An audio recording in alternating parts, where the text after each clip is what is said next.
Radhe Radhe everyone. Rishi Panchami की आज मैं आप सभी लोगों को व्रत कथा सुनाने वाली हूँ। तो फ्रेंड्स, हिंदी पंचांग के अनुसार हर साल भद्र मास में शुक्ल पक्ष की पंचमी तिथि को ऋषि पंचमी व्रत रखा जाता है और व्रत कथा सुनी जाती है। व्रत कथा सुनने के लिए हमें एक लोटा जल ले लेना है और अपने सीधे हाथ में कुछ चावल के दाने या पुष्प ले लेने हैं। खाली हाथ कभी भी कथा श्रवण नहीं की जाती है, तो आप अपने सीधे हाथ में कुछ चावल के दाने लेकर कथा सुने। तो कथा शुरू करते हैं। सतयुग में एक नगर में एक राजा हुआ करते थे। वह ऋषियों के समान थे। उन्हीं के राज्य में एक सुमित्र था, जिसकी पत्नी जयश्री अत्यंत पतिव्रता थी। एक समय वर्षा ऋतु में जब उसकी पत्नी खेतों में काम कर रही थी, तो वह रजस्वला हो गई। उसको रजस्वला होने का पता लग गया था, फिर भी वह खेतों के कार्यों में लगी रही। कुछ समय बाद दोनों स्त्री पुरुष अपनी अपनी आयु भोग कर मृत्यु को प्राप्त हुए। जयश्री तो कुतिया बनी और अपनी पत्नी के रजस्वला स्त्री के संपर्क में आने के कारण उसका पति बैल बना, क्योंकि ऋतु दोष के अतिरिक्त इन दोनों का कोई अपराध नहीं था। इसी कारण इन दोनों को अपने पिछले जन्म का सब कुछ याद रहा। वे दोनों कुतिया और बैल के रूप में उसी नगर में अपने बेटे और बहू के यहाँ रहने लगे। जब श्राद्ध का टाइम आया, तो उसने अपने माता पिता के श्राद्ध के दिन उसने अपने घर पर ब्राह्मणों को भोजन के लिए आमंत्रित किया और उसकी पत्नी ने अनेकों तरह के पकवान बनाए। जब उसकी पत्नी किसी काम के लिए रसोई से बाहर गई थी, तो एक सर्प रसोई की खीर के बर्तन में जाकर गिर पड़ा। कुतिया के रूप में जो उसकी सासू माँ थी, ये सब देख रही थी। पुत्र की बहू के आने पर उसने पुत्र को ब्रह्म हत्या के पाप से बचाने के लिए उस खीर के बर्तन में मुंह डाल दिया। जब उसकी बहू आई, तो देखा कुतिया खीर के बर्तन में मुंह डाल चुकी है।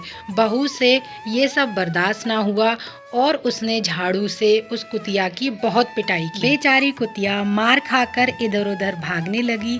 कुतिया सोच रही थी, आज अच्छे अच्छे पकवान बन रहे हैं, खाने को मिलेंगे, लेकिन चौके में जो झूठन आदि बची रहती थी, वह सब बहू उस कुतिया को डाल देती थी। लेकिन क्रोध के कारण उसने वह सब बाहर फेंकवा दिया।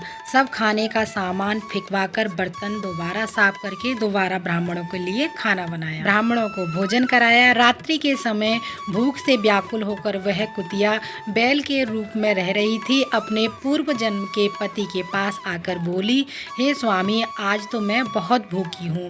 भूख के मारे मेरी तो जान निकल रही है। वैसे तो मेरा पुत्र मुझे रोजाना खाने को देता है, लेकिन आज मुझे कुछ भी नहीं मिला। खीर में सांप गिर जाने के कारण मैंने अपना मुंह खीर में डाल दिया था, ताकि सांप के विष वाले खीर के बर्तन को उनके ब्रह्म हत्या के भय से छूकर उनके ना खाने योग्य कर दिया था। इसी कारण उसकी बहू ने मुझे बहुत मारा और खाने को कुछ भी नहीं दिया। तब वह बैल बोला, तेरे पापों के कारण तो मैं भी बैल बना हूँ, बैल की योनि में आया हूँ और आज बोझा ढोते ढोते मेरी कमर टूट गई। आज मैं भी खेत में दिन भर जुताई करता रहा। मेरे पुत्र ने आज मुझे भी भोजन नहीं दिया और मुझे मारा भी बहुत। मुझे इस प्रकार कष्ट देकर उसने इस श्राद्ध को निष्फल कर दिया है। अपने माता पिता की इन बातों को बेटा सुन रहा था। उसने उसी समय दोनों को भरपेट भोजन कराया और फिर उसके दुख से दुखी होकर बेटा वन की ओर चला गया। वन में जाकर ऋषियों से पूछा कि मेरे माता पिता किन कर्मों के कारण नीच योनि को प्राप्त हुए हैं और किस प्रकार इनको इस योनि से छुटकारा मिल सकता है। तब सर्वात्मा ऋषि बोले, तुम उनकी मुक्ति के लिए पति पत्नी सहित ऋषि पंचमी का व्रत रखो तथा उसका फल अपने माता पिता को दो। भादो महीने के शुक्ल पक्ष की पंचमी को यह व्रत किया जाता है। सुबह स्नान आदि करके ये व्रत किया जाता है। रेशमी कपड़े पहनकर अरुंधति माता और सप्त ऋषि का पूजन किया जाता है। दोनों बेटे बहू ने विधि विधान से व्रत किया और पूजन किया। उसके पुण्य से माता पिता दोनों पशु योनि से छूट गए। इसलिए जो महिला श्रद्धा पूर्वक ऋषि पंचमी का व्रत करती है, वह समस्त संसारिक सुखों को भोग कर वैकुंठ को जाती है। इस तरह से हमारी ऋषि पंचमी की कथा पूर्ण होती है। ऋषि पंचमी की कथा पूर्ण होने के बाद में हाथ जोड़कर पूजा में रही कमियों के लिए क्षमा याचना करेंगे और अपनी मनोकामना पूर्ण करने के लिए प्रार्थना करेंगे। जो हमने लोटे में जल ले रखा है उसे सूर्य देवता को अर्घ्य दे देंगे और इस तरीके से हमारी ऋषि पंचमी की कथा पूर्ण हो जाएगी। अगर व्रत कथा अच्छी लगी है तो वीडियो को लाइक ज़रूर कीजिएगा, साथ ही मेरे चैनल को सब्सक्राइब करना ना भूलिएगा। फिर मिलते हैं अगली किसी और वीडियो में, तब तक के लिए आप सभी को राधे राधे।